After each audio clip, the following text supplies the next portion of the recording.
Deputy speaker ruling के समाअत आज सुबह 11:30 बजे दोबारा होगी। फुल कोर्ट बेंच बनाने की तमाम दरख्वास्तें मुस्तरद। चीफ जस्टिस सुप्रीम कोर्ट का कहना था कि फरीकैन दलाइल दें। पीपल्स पार्टी और दीगर फरीकैन के वकला को दलाइल के लिए वक्त मांगने पर दे दिया। केस को मजीद तूल देने की ज़रूरत नहीं। हमने कासिम सूरी की रूलिंग पर 4 दिन में फैसला किया।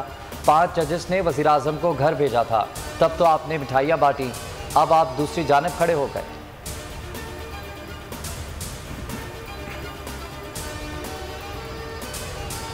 सुप्रीम कोर्ट के फैसले में कहाँ लिखा है कि पार्टी हेड डायरेक्शन दे सकता है? सुप्रीम कोर्ट का 23 मरतबा सवाल। हुकूमती लीगल टीम के 4 वकील जवाब देने में नाकाम।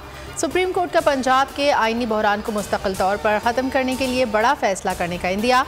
चीफ जस्टिस ने रिमार्क्स में कहा, ज़्यादा वोट लेने वाला बाहर और कम लेने वाला वज़ीर आला है। जस्टिस एजाजुल हसन ने रिमार्क्स दिए कि इस वक्त वज़ीर आला का ओहदा खतरे में है।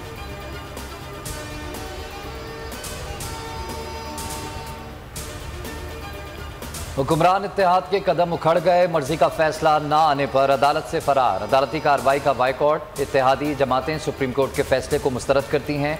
इत्तेहादियों के हमरा प्रेस कॉन्फ्रेंस। मौलाना फजलुर रहमान ने कहा कि मौजूदा बेंच का फैसला जानिबदाराना तस्वुर किया जाएगा। अगर इदारे हुकूमत से ताबुन ना करें तो सियासी हिजाम पैदा होगा। बेंच ने ठंडे दिल से हमारे मुतालबे पर गौर करने के बजाय उसे मुस्तरद कर दिया।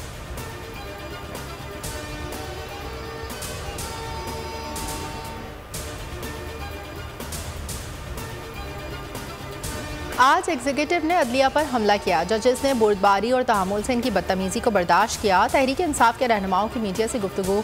शाह महमूद कुरैशी ने कहा, यह इत्तेहाद बिखरता हुआ दिखाई दे रहा है। अली जैदी ने कहा, हुकूमत ने सुप्रीम कोर्ट का बाइकॉट करके बगावत की है। यकीन नहीं आ रहा कि ये हुकूमत में है। शहबाज गिल बोले, मर्जी के फैसले नहीं आ रहे तो इनको मर्जी के जज चाहिए। जजेस के काबिल एतराज़ टेप से प्रेशराइज किया गया।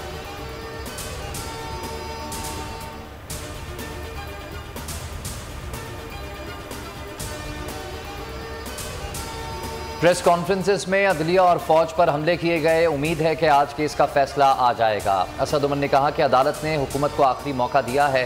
फवाद चौधरी ने कहा कि जितनी बदतमीजी की गई, जजेस ने सब्र का मुजाहरा किया। इन लोगों ने जो हरकतें की, खुशी है कि जजेस दबाव में नहीं आए।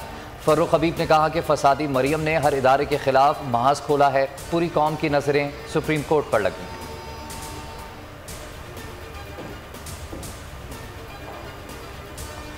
मरियम नवाज के अदलिया और इस्टेब्लिशमेंट पर हमले। कहती हैं 1-2 जजेस एंटी नून लीग रहे, इस्टेब्लिशमेंट ने इन्हें बेंच में शामिल किया।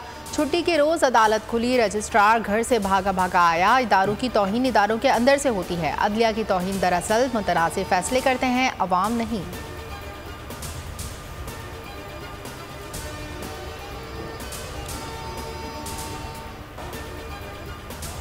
मुल्क भर में कोरोना की लहर जारी। मजीद 1 मरीज इंतकाल कर गया। गुज़िश्ता 24 घंटे के दौरान मस्बत केसेस की शरह 2.76% रही।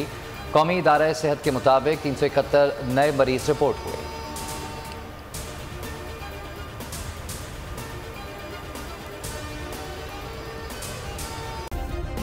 सब्सक्राइब करें और बेल दबाएं ताकि कोई खबर रह न जाए।